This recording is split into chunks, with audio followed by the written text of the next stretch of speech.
this is not to trigger anybody, but forgive your parents. They only loved you the best way they knew how to.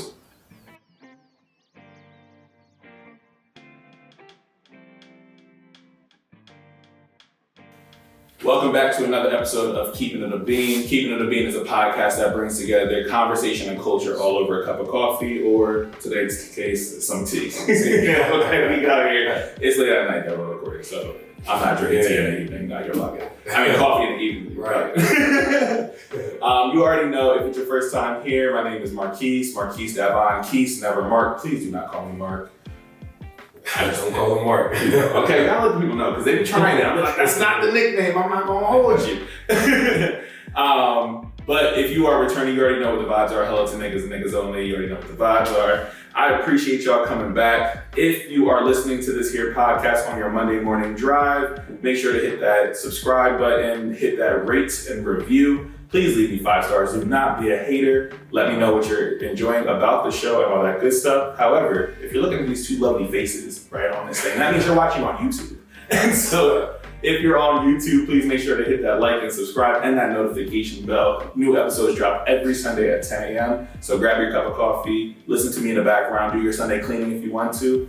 But that's where the vibes are going to be at. If you're watching this live, please interact in the comment section below. As well, I always want to be able to interact with the audience. I appreciate y'all so much. Obviously, if you're watching this video, if you're listening, you know there's another voice here as well. And I am so excited to have this good brother on. If you were able to watch Izzy, it's an easy reference. But even beyond that, he is his own person. And he is a advocate, a man of service, a motivational speaker, podcast host. Yeah. Like you are doing literally all of the things. And so appreciate that. Yes, sir. Please introduce yourself. Let the people know who you are.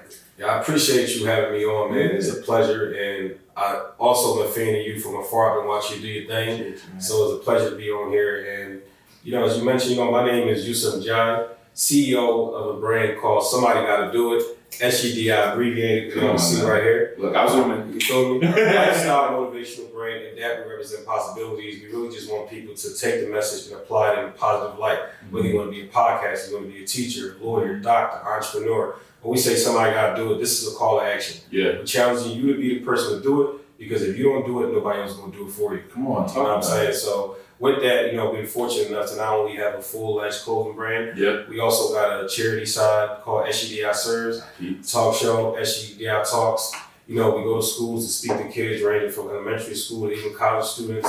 We also, we're going to get into it. I know. Because I said there's so many things. We're going to get into it. But, we got our hands in a lot, though. Yeah. We thank God. No, and I appreciate that so much, because I think it's so important, one, for people to be able to see this and for you to be able to spread this particular kind of message, but also serve as an example for so many people. And so for me, as soon as I saw and interacted with your work for the first time, I'm like, dog, this is so important, because it's also crucial. Like, my podcast is an opportunity for folks to be able to bear witness to the possibility of what Black men are, the humanity of Black people, but also knowing there's such a vast element of storytelling. For sure. But you're able to go into spaces and actually be able to fully touch your audience and interact with them in a very specific way. And it drives a lot more action. I always feel I have a podcast, but again, the algorithm only wants people to see so much of the work. And for us to have healthy representations of a masculinity of who Black men can be and who we are, that's not popular, right? No, for sure. And so for you, I want to take it back, because you obviously service, representation, all of that is super, super integral to the work that you do today. Right. But the through line of all of that is service. So where did that start? Was that something that was instilled in you young in age, or was it something that you developed? How did that begin? When I started to get older, when you get older, upon reflection, you think back to how you was raised and why you do the things you do, it started to get more clear. Because when I was young, I started just at 20 years old. I'm about to be 30 next month. So this has been a decade of, we thank God, man. Yeah. This has been a decade of running the business. But as I look back, I can really credit this to, one, my religion. I really just give thanks to Allah, and also my family on top of that, because having religion also being West African, that's coupled with culture now. Yep. So now the culture and the religion aspect is just a way that I was grown to do things that I may not realize is in the eye of somebody else. And it's like, yo, this is actually amazing. But to us, it's just kindness is all we know. Yeah. Or giving is all we know. Or treating people with respect. This is just something that we inherit, that when you're in a world where there's not as many people that's, I guess, quote unquote, nice or conscientious of other people, then you start to realize, like, man, the things that you do or that you have at your disposal and you're starting to put out to the world, whether it's through my brand or through podcasting, you start to see like, yo, this is really a rare air. So I'm just grateful that, you know, like I said, God, religion, parenting, like all these stuff is a big deal. Like being raised by good parents, like all these things I have to credit to that, to the reason I started to adopt like service and also starting to push that forward myself. You know what I'm saying? No, I love that, because like, I think it's rare nowadays where we're able to hear somebody else be able to like directly correlate their love or their foundation or value to parents, to their religion and stuff like that, because it also doesn't feel like that is the climate that people like to be in right now. Like so many people like to just be like, well, I'm gonna keep this private, or I'm not gonna like express this as much. And so I love that you're able to, like, your parents had a very particular impact on you. Your religion had a particular impact on you. And so even with that, I think as we are getting to know who Youssouph is more and more, how was it for you being able to like maintain your foundation? Because there's so many pressures that come along with still being like, nah, I'm very much so religious. I'm still like a man of service, and this is the kind of space I'm in, because the world tells you otherwise and to do some other stuff. So like, how are you able to find that security in yourself? I think that's a great question, bro. That's why I'm gonna be real. I gotta even be transparent, because I did veer off at some point. Like this is just me saying like, all right, where it stemmed from.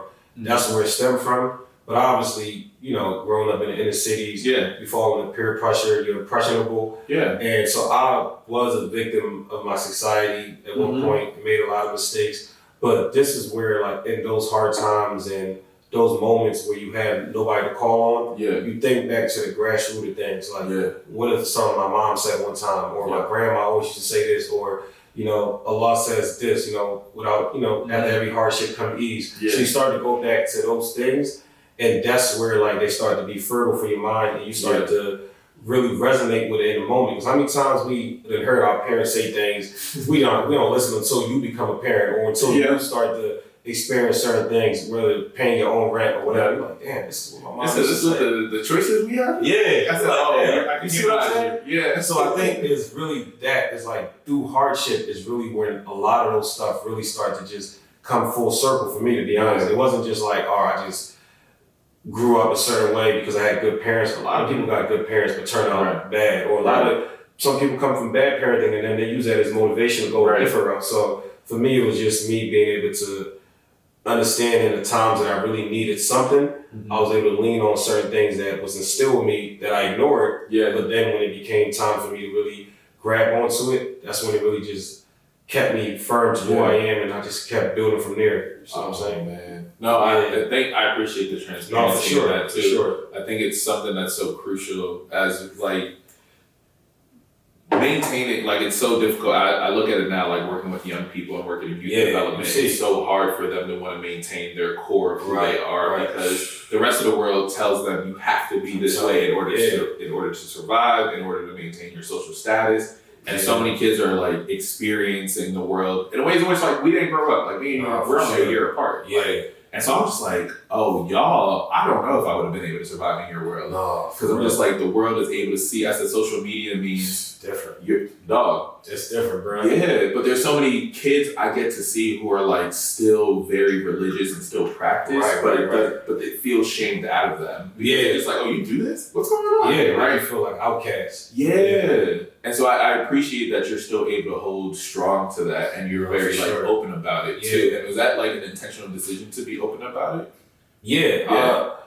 Because it's like, and this is also too, like, I credit to having like good friends around me. Because one thing I used to always see at a young age too was like, even though I may have struggled at one point, I saw some of my friends who would just pray everywhere they at, or not shy away from dressing like who they are, or being proud, or even some of the symbols. Like when I was younger, my name is Youssouph, but it's spelled different. So I would allow people to say it the wrong way or mispronounce it. But I used to see some of my friends, when you say their name wrong, they would stop and teach them, no, it's pronounced this way. It don't matter if people looking at it funny or laughing. So I used to always take heed to other people, believe it or not. Like, yo, I love how they just not worrying about what other people think. When they so, like, they represent themselves well no matter what. That's what made me start to be like, yo, I gotta also be like that too, because this is me. Like, this is my name. My name means something. Come on. You go to Senegal right now, you see my name on buses, you see my name everywhere. It's a pride. It's a symbol. So you're supposed to represent that too. So I also had to, good thing I was able to get in that mentality pretty young. So now I started to tell myself, like, I'm also going to lead with who I am. And everything else is going to subside with me. I'm going to be a Muslim man, and then I'm an African, and then I'm a male, then I'm XYZ. But it starts from, this is my identity, and everything goes around it. And so I thank you for like even letting me know like this is the space, right? And so now that we're able to kind of understand like your foundation, especially with your religion, now you're also talking about like your culture, your ethnic identity, right? And so talk a little bit more about like what does it mean to have this ethnic identity and being able to be attached to it, right? Because even being in America, it is like this idea of like, nah. We kind of get, it's hyper-racialized, so everybody's a Black American, and reality is just like, no, actually, when we go behind closed doors, we're eating different foods, right? We're practicing different ethics, everything is like different. And so like, what was that socialization process for you in terms of like being able to maintain your identity without having the world try to place like, but you're being different? Right? I think there's always, they all be trying to diaspora wars, and that's not what happened, not in these streets, all right? And so what was it like for you to be able to hold steady of your identity and still be able to like feel like you're still a part of the space and make sure that you have that claim in your space too? Because I think what I had to understand is that I can exist in spaces for who I am. And I'd rather be respected and liked anyway. So everybody's not for you. As long as you can find your tribe and stays true to who you are, people will see that. Because if you're not being yourself, you can also see through that as well. Like somebody can see like, hey, one day you this person, one day you, like you got an identity crisis going on. So the way I looked at it is like, yo, this is who I am, unapologetically. And if you understand that and you understand like the meaning of life to its purest form, like you just gotta lead with that, because everybody also comes from different spaces too. And this is what makes the world unique and also brings us together. It's not just about our similarities, it's the differences as well. This is how you connect. If everybody was just one way, you would have nothing to talk about. So I also know I had something to offer in this space, being a Muslim, being an African, being myself, like proudly. And that's how I just kind of led with it, because I'm like, yo, there's a space for me. There's billions of people in this world. So there's no way I should just even think I want to cater to billions of people. It's impossible. Just like, yo, it's impossible. Like my tribe is out there, and the people that will see me for who I am and respect and accept me in this space, those are the people I gotta be around regardless. So once I had that, it wasn't easy, don't get me wrong, to adopt that mentality, especially growing up in this type of environment, like you said. They tell you how to dress, how to talk, what to be. But if you know how to just stay firm to who you are, because one thing about that, if this is who you are, this is who you're always going to be. But if you try to be somebody who's just following the trend, trend's always going to keep trending, turning around and changing. So you're going to constantly just find yourself in a loophole. So that's how I just look at it, you know what I'm saying? I appreciate that point a lot, because it's hard for people to get to that point. Especially it's hard to get to that point even in your 20s, right? So not everybody is able to say, oh, this is solid in who I am, my foundation. And it's funny because I feel like I've been realizing that more and more in terms of how other people even view me. I'm like, they're like, dog, like I feel like you're like, people DM me of just like, this is what a free Black man looks like. And I'm just like, dog, what? But it took me like after hearing that comment, it wasn't just like a one-off or two. It was like a lot of people were just like reaching out and just like, thank you for being you. And I can see that. Just so you're watching your page too, bro. That's what it made me reach out. I'm like, you can see like just the aura, like you're one of those people, man, people can feel like they can be in your space, just being themselves. Yeah. You know what I mean? I've seen it from your other interviews. Man, I appreciate that. Oh, for sure, bro. But that's what I had realized. I was like, oh, it's not normal for everybody to be able to do that. And I was like, and it's funny, like, as you were talking about, like, finding your tribe and, like, you had a group of friends that were able to do that. Yeah. I was thinking about, I was like, y'all, like, my birthday was last weekend. And so I'm just like, at 29, I can say that I am lucky and blessed enough to have friends around me that I don't need to switch up around. I don't feel insecure about it right there. Yeah. And so even in that reflection and hearing you talk, I'm just like, dog, you have it too. Yeah. Because I can tell, like, and again, it takes time for us to get here. Like, I've not always been this confident person. I've not always been sure of myself. Absolutely insecure and trying to figure out, like, is this the right thing? Am I doing this? Am I different? But at some point I had realized, I was like, yeah, but I don't give a fuck. I don't care. You got some time, man. Yeah. And it's hard at first because you're just like, am I acting different? Is this who I've always been? Is this the right thing to do? Mm-hmm. But realizing, like, when you try to be for everybody and there are no sense of boundaries with you, there's no sense of identity with you, everybody can just rely on you to simply always be, right?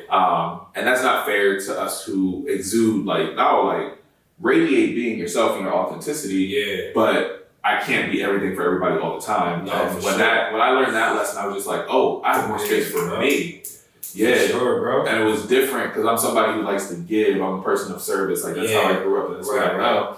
And so I appreciated, like, hearing you talk because so much of it is grounded in your religion, but not only just your parents. You also speak about your friends too. Absolutely. And to me, that's what makes sense as I think around somebody's got to do it. Because it feels like your foundation of who you are goes everywhere with you and everything that you do. And so for me, I'm just like, when did you decide that somebody's got to do it? Has to be a thing. You said 20? Yeah, I was 20 years old. I was like 19 when I was hashtagging, because that's what I was doing at first. Like, the backstory was I only was hashtagging, well, not even having the hopes of having a business. Yeah. Just to inspire people, because when I was young, I did a lot of things. People used to call me a jack of all trades. You know how that saying goes. Mm-hmm. So I was just connected with saying, well, somebody got to do it. Right. So then I started seeing other people just pick it up. Like, somebody be like, I don't feel like doing my homework. But like Youssouph always say, somebody got to do it. Mm-hmm. Well, I don't feel like working this double shift. But like Youssouph always say, somebody got to do it. Wow. So when I seen like the environment started to pick up on a hashtag, that's when me just having an entrepreneurial spirit just told myself, me and my friends, like, let's just put this on a t-shirt. Yeah. We did not know just putting it on a t-shirt just from taking that first step. 10 years later, we would be where we're at right now, man. Yeah. We just say alhamdulillah, man. God is good. All the time, right? All the time, man. That is dope. Yeah. That's dope, though. Like, even to have that inclination, because, like, it's also your culture building, your world building in that moment. That's also just like it's a really cool phrase. Somebody's got to do it. There's action behind it. Yeah. And it's also just like, there's no excuses as to why it can't get done. Yeah, why not you? Yeah, and I love that you were able to frame it that way, and I love that that's what people are able to associate with you too, and you knew, like, all right, let's see what a t-shirt does. Yeah. But when did you know it had to go just beyond the t-shirt and just the saying, and now you had to put even more action behind it? That's a great point. Because that was also the surrounding questions, the first 2 years at least, because I always realized when I looked around the space, at that time, obviously, it wasn't as saturated as it is today per se, with how brands are, but it was still saturated for the times it was in. Mm-hmm. So I still saw people with brands, and I always felt like that's not the route I want to go. Not in a bad way. I just wasn't more like high fashion. Yeah. I just was naturally into like motivating. Even with the spaces I was around, going places, just talking life into people. So I just kept saying, like, this is a message first. Yeah. Although close is what got us in the door, I want us to be able to maximize this message. So that's just what it was. So the earliest thing I remember doing, like around that time, we started maybe like a year or two later, we did this charity event. Shout out to some of my friends that was with me again. It was called Kicking for a Cause, literally a kickball tournament where all the money just went to like the Feed the Children Foundation, one of those organizations. Yeah. But that's really where like the appetite started to grow, because we just was like, oh, that was cool.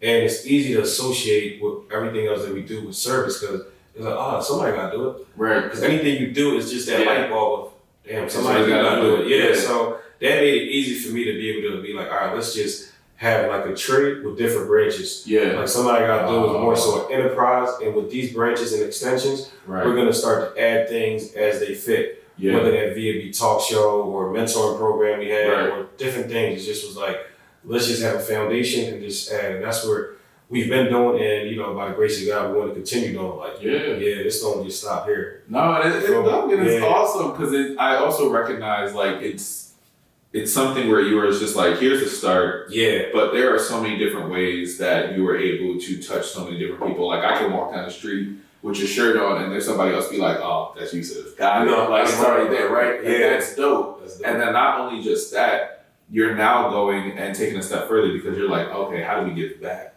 Yeah. And so now you're working in youth development as well. Not only you're doing that, you're taking that opportunity of being like, oh, okay, not only can we help out because now you're about it, but now you can also talk about it too. And so even for you to be able to have honest conversations with so many different kinds of people, I think that piece is important because that's not normal, right? We're in a space of deconstruction, and so it's like, oh, I gotta have the worst hot take in the world about this thing, or let's be in some discourse, let's argue and fight. But when I sit there and watch what your platform is doing, you're in genuine conversation that may not always feel comfortable for people. No, I appreciate it, right? And that to me is important and dope. So I'm gonna give you your flowers because like you were doing the damn thing. No, that means a lot. And even for somebody like you, which I appreciate these conversations, because not a lot of people hold space for this. And I understand the times that we're living in with this environment. In today's generation, my style can be a little boring. Yeah. Because people, I hear it all the time, he's too positive, or they want me to be more controversial, they want me to and I get it, but my thing is, this is just who I am. Yeah. We stay true to it. Like, there's an audience for people like us to have these type of conversations. Like, I could capitalize off things and try to go viral and do clickbait, but that's just not my style. I just rather lead with positivity and also do right by people and uplift people. Like, this has always been our style, and I always tell people, man, just stay true to who you are. Like, your audience is out there. Because the bad shit is easy. The good stuff and the time and stuff that takes time. And I think that's why, I know that's why I wanted to build out my platform. But even seeing there are other platforms out there that are wanting to engage in this conversation that feels healthy. Yeah. But I recognize more and more, especially talking to different men, talking to the boys that I mentor, talking to the ones that I educate.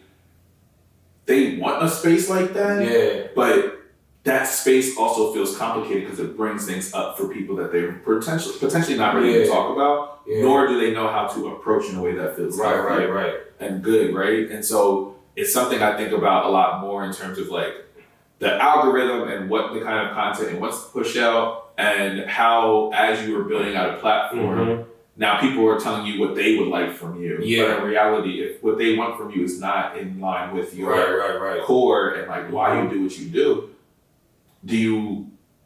I begin to ask the question do you actually like the stuff that I put out? Yeah. Or do you like me but you want to hear me say something that feels problematic? Because it's also hard because it's also just all the good guys, the other shoes about to drop, right? And so I think it's hard because we're also human too. And so it's not you can also have these moments of always being positive, right? Exactly. I remember somebody saw me without coffee one morning, and I take my time. I try to be nice, people. However, I said, I know I need my first 30 minutes are mine and mine only. Yeah. I don't want people interrupting. And so I'm boundaries too. It is. But they sat there, they were like, oh, you really don't talk to people first thing in the morning? I said, no.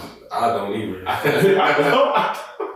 said, give me my half hour to an hour. I like the piece of just recharge. It was important. You know what I mean? Yeah. So it's interesting because when you can't be what people want you to be based off what they see on the platform, we also run the gambit of feeling dehumanized as well. And how do you also maintain that piece of maintaining somebody's got to do it and still maintaining this motivational platform, but also recognizing Youssouph needs time too. Yeah, and I think for those who don't know, if they could even just been following my journey too, they'll tell you it was 2022. I was going through a rough patch, and I made a public post. That was probably the hardest thing I ever did. Yeah, just because people noticed that I was starting to not go ghost on my business. Yeah, it was a few months, and I owed it to my loyal supporters for so many years. Absolutely. I just made a post stating that I'm in a dark place right now. Right. I need some time, and I'll be back. And when I tell you the outpouring of love I received, I've never seen that.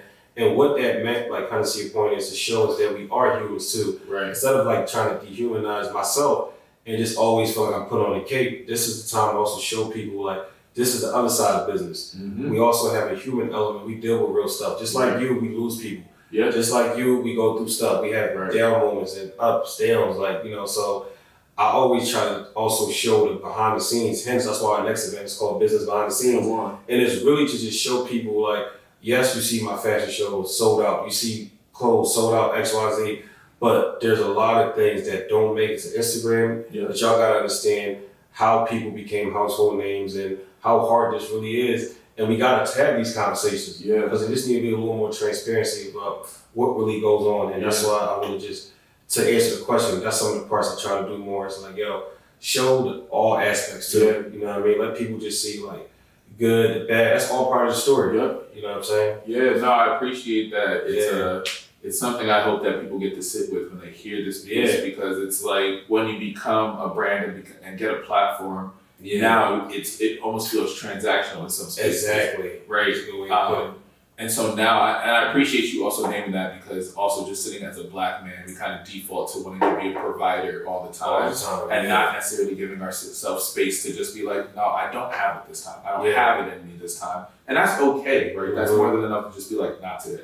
Yeah. Right. And that's tough to get to, because I know I used to recovering people pleaser. But I love that. No, recovering people pleaser. Yeah.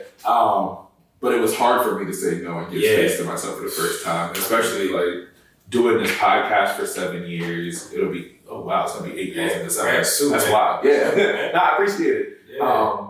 But even speaking to that point, I'm like, dog, it took almost 8 years to become an overnight success. And everybody's just like, Keith, I see you everywhere now, blah, blah, blah. I'm like, dog, like iteration after iteration, but also like, there were so many failures. There were so many like moments where I was like, I'm not inspired. I'm putting on a smile, and I'm like, this is not, I'm not excited about this anymore. So it's good that for me, something I know that always keeps me grounded is also reminding myself of like, why do I do this? And I have a tattoo on my arm, but it's like create, educate, liberate will always be my big three. Yeah. So if I'm not in alignment with that stuff, it don't make sense. But like anything that I do, it's never with money first. It's never with fame first. It's always with like, what is the impact I want to have? And then everything else can follow along with that. Yeah. I love that, man. Yeah, we working, man. So we out here. But something else that I admire a lot about you, and after like getting to know a little bit more about your platform, you're not just you go beyond just Philadelphia.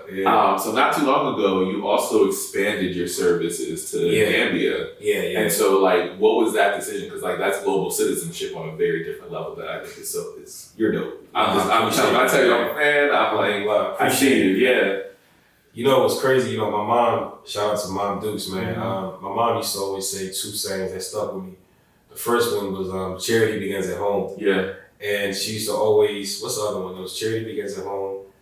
And, well, we won't just stick to that one, so I'll figure out the other one. It's all good. But it's just some things that really just, that one was as simple as like, never forget where you come from. Yeah. So for me, that was just the ultimate thing. We talk about representation a lot. Mm-hmm. I am an African descent. I was raised in Africa for a few years when I was much younger. Yeah. So I understand just like the lottery part of me being fortunate enough to end up in America, end up going to school, end up starting a business where there's a lot of people who may have either more talent or more of a work ethic, but they will never be, granted the same opportunity to come to this country and even have a chance at anything. Right. So just me being here, I always wanted to just remind people when they see me to be able to still see themselves and also still see hope. So as much as we're doing here, that was just a token of appreciation. Like I still haven't forgotten about where I really started from. Yeah. So this is just us going back to just also cater to them. Yeah. And everything we're doing, because again, my mom said charity began at home. That's home for me. Yeah. So never forget where you come from. Hence, that's where I came from. Mm-hmm. So that's what I think about that. That's really where it just sparked from. And then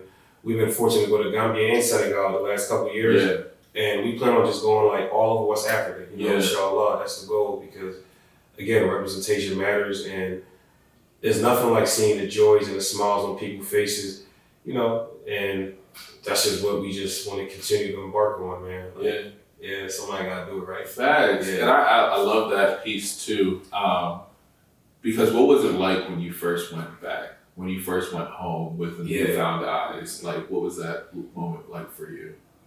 It was surreal, man. It's like a humbling experience because it's so crazy how like, God really works in mysterious ways. Mm-hmm. Like we're over here in America with so much things that we have access to. Yeah. But yet we have more, but we complain more as well. Yeah. And now I'm back home with people who have less, but they have more gratitude and they're more appreciative and they're more happy. So I'm just like, dang, I ain't never seen something like this. So it's even an eye opener that you can give them something as simple as this cup of tea, and they're gonna take it like it means the world to them. Yeah. They're just that much grateful. So for me, it just made me just realize like when I come here, just appreciate life more, be in the moment, just be happy because this is all fleeting. Like I don't know how long I got here, so the most you can do is just maximize your time and just make the most out of it. So, it's all said and done and they're telling your story. There's other people that's like talking about what you did, your legacy and all that. At least just know you made a little difference in this world and you passing here made a difference. So that's why every time I go back, man, it always just kind of like just realign my focus and just give me a different sense of gratitude and contentment about everything. Like, what am I complaining for, man? Mm-hmm. They don't have nothing, but they're so happy, man. Like, it's different. It's different. I wish everybody can experience it, bro. It's different. I know, like when I went abroad for the first time, it was awesome. I went to Prague, and Chesky Krumlov and Brno is where like my view of America really changed because I had realized, and I was like, "Ooh, racism is alive and well in these places." But it was a moment for me to see the Romani children and to see how joyful they were, even though so many people wanted to take from them and did not want to be around them. But they found love through kickball. They found love through soccer. Yeah. And so getting to sit down with them, talk to them, and learn more. I remember having a visceral reaction. I was like, yo, why does this feel familiar? I'm 19 in a new country, did not know what I was doing. Yeah. And sitting there and listening to their story, I'm like, I reflected on America and I said, dog, like where I grew up, I did not have much. Yeah. And then being in a space where I get to, it felt as if I was having an outer body experience of just like, this is weirdly familiar. Yeah. And realizing like, oh, these are feelings I cannot articulate because it was just an everyday thing that was happening. And so even to have a step back and just being like, oh, I get to practice gratitude in a different way. Oh, but my relationship to America has changed. My relationship to service has changed. Yeah. And that's always been a core to who I was. Like service was always important. My pop told me exactly what that was. Exactly. Give to those. If you got it, you give. Talk about it. But I had realized in that moment, like there's a lack of empathy that is happening in the world.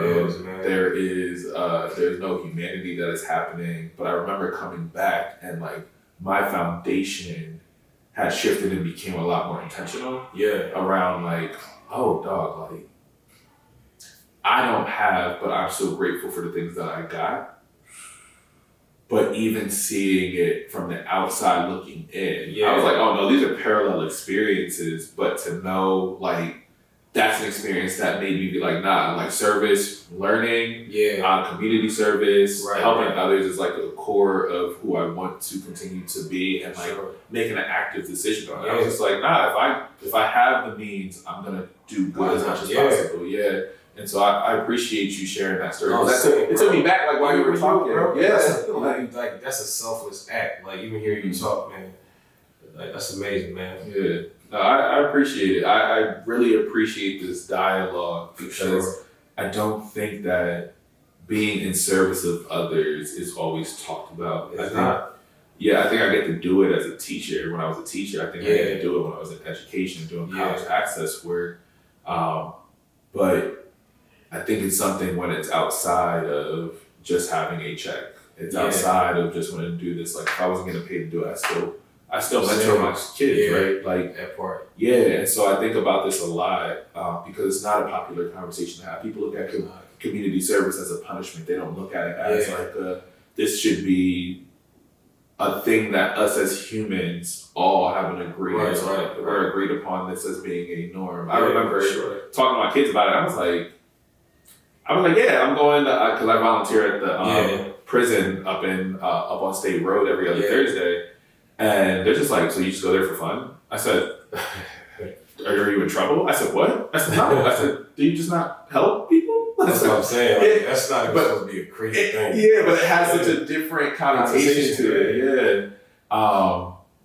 And so, man, like, one, I'm grateful for this conversation. Before we wrap this conversation up, like, how do you hope that Somebody's Gotta Do It has an impact, and where do you want to see it grow into? When I think about just like the future of Somebody Gotta Do It, I've said this on other platforms.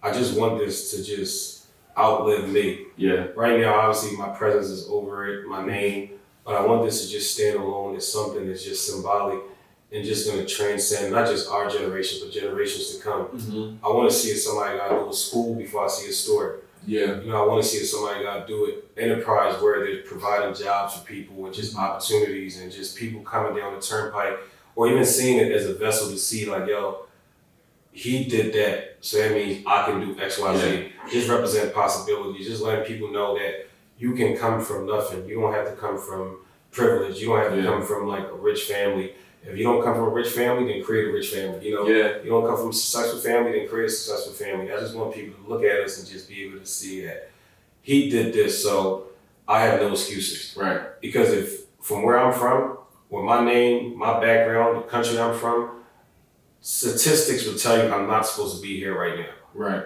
You know, God had other plans, so I just want this to just outlive me, and you know, if I have a little me, kids that come by, let them take it and just push it further than I can even think about myself, man. Yeah. So that's what it's about. We just at least want to give them a head start. I wasn't fortunate to have, you know, a head start, but that's no excuses. Now that I have the ball in my hand, it's about what I'm gonna do with it. Right. So now when my kids come out, like I said, at least they can say like, yo, Dad, at least God is here. Yeah. You know, now we can take it from here. Yeah. And then we can bring it home. Come on. Yeah, man. I love that. Dog, before we officially finish everything up, because this was such I appreciate this comment. You really just like spoke so much life, and I'm so excited to share this space. Sure. I like to do a little thing on this here podcast. This is the Keeping It a Beans section. Yeah. So the Keeping It a Beans section is your hot take on anything. Keep it a bean, keep it 100, whatever you want, your most authentic take. It could be pop culture, politics, personal hot take, whatever you just want to get off your chest. This is your opportunity to do it. So, Youssouph, what do you want to keep it a bean about today? I would make it a little more personal. I would say directly to, I would look at like the African community, because I know I've grown up in it. I've seen this dialogue with this like a disconnect with the parenting of parents and the kids. There's a big disconnect. So I was once a kid, obviously, and I used to just think my parents just be tripping, man. They just, you know, they don't understand me. Yeah. Well, I would say this, man, and this is not to trigger anybody, but forgive your parents. They only loved you the best way they knew how to. I know that's not the most popular thing to say, because I know some things are situational, and there's always like the cases that are just above the imagination with some parents.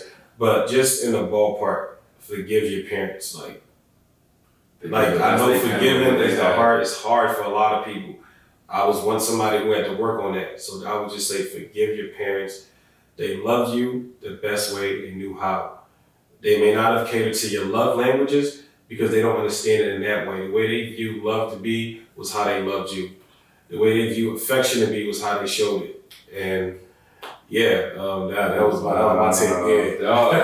I was ready for that because I just quite literally had this conversation the other day. Yeah, I had a little plot twist with that one. I was ready. That was good because it was like I was sitting there, I was talking to my boy, and I was just like, dog, like it took me so long to be able to like humanize my mom. Yeah. And be able to like give her that space and grace of just like grace. Grace. Here are the tools that you had and the decisions you had to make. But it took me until adulthood and being on my own to really understand you negotiated things so differently. I said I'm one of 5 kids. Like you had to do things in your own way. Yeah. And right now, the best way you knew how to love was material conditions, but learning how to love again, I think has been like the big piece of just like, same thing I told people before. I was like, oh yeah, control serves me as a kid. Control doesn't serve me as an adult. Right. I said, instability means I need to at least know the outcome of something else. But sitting there, I remember I was just like, I'm gonna shout out to therapy because therapists gonna get me together. But sitting there and having to think around like, what does forgiveness look like? Yeah. And what does it mean to like humanize a parent? It takes time because there's so many emotions wrapped up into it, and you're just like, you're the parent, you should know better. But like, you said know better, but this is what they knew best. Yeah, and that's a very different way of framing that stuff. Yeah, but sometimes I be cooking sometimes. You did that better than I could have played. That's a bar, bro. Yeah. Nah, dog, thank you for that one. Thank you for that one. Nah, for sure, man. Oh, man. It's my keeping a bean. What am I going to keep a bean about today? What did I have? I had something on the tip of my... Oh, if I'm going to keep it a bean, adult friendships don't need to be that hard. Ooh. If you were interested in finding adult friendships, you can join a walk club. Join something, a young professional situation, anything that like has an alignment of like the things that you enjoy, and find people with that similar thing that they enjoy. So many people reach out to me, so it's so funny. They're just like, I don't know how adult friendships function. Like, where do you start? How do you find this? Like, my hot take: adult friendships are not as hard as you think they are. If not, they're easier to find because if you are more in tune with yourself. You know exactly the kind of person you're looking for. It's just a matter of like, you have to get out and talk to people. So I know that's hard for some of my introverts that be listening, but you gotta walk outside. Just saying. Take that step, man. This is a good drum. This is a really good drum, man. No, man. When I tell you, I'm like, I was tired as hell before I got here. And just sitting here and like getting to meet you in person and just talk with you and dialogue with you. Like, you have such a dope, grounded energy about you. Appreciate it. Likewise, man. I appreciate it. Yeah. So I'm happy to actually be able to connect with you and be able to engage in this conversation. Long time coming, man. No, truly, honestly. Thanks. And so thank you for being vulnerable. Thank you for being honest. Thank you for the hot take. Thank you for sharing your story, sharing your light. Like, I see you, I value you, I appreciate you. Likewise, man. We're truly and honestly. So I know like this is gonna be one of them episodes where people are just gonna be able to talk and reflect. Because it was just like a chill energy to just be like, for real, man. It's good to lean in. So before you head out, please let the people know where they can find you. So y'all can find me on all platforms. My main page is Youssouph Ndiaye. Youss is YOUS. N is in Nancy. D is in David. IAYE. Business page is Somebody Gotta Do It on all platforms. _ Somebody Gotta Do It on Instagram. Somebody Gotta Do It on TikTok. X. I was about to say Twitter, but I keep forgetting. No, it's Twitter. No, we don't. Still my name is Twitter. Yeah. Still Twitter. I'm still on Facebook, Snapchat, everything. We promote on every platform, man. Yeah, so you can follow us on that. And I'll make sure to include everything in the description box. Yes, sir. Y'all, please leave comments. What did you enjoy about this episode? Did that hot take trigger you a little bit? Because, we had to keep it being a little bit more. Keep it being on here. Truly and honestly. But please let me know. Please use the hashtag KIAB. If you have questions, if you want to get in contact with Youssouph, I'll make sure to have all of his information down for y'all as well. Please make sure you share these clips. Please make sure that if there's anything you got from this episode in reflection, there's purpose in service, there's purpose in knowing yourself, there's purpose in telling that story. And so continue to do that. This is my first episode of being 29. And it's such a solid episode because I'm just like, this is dope. You know what's crazy about that? This is probably my last episode of being 29 since I'm about to be 30 next month. Wow, so that's crazy. We here. That's amazing, man. Oh, man. I appreciate you. Likewise, you are welcome back anytime. Of course, for sure, man. Yes, sir. All right. Other than that, I'll see y'all next week. Peace.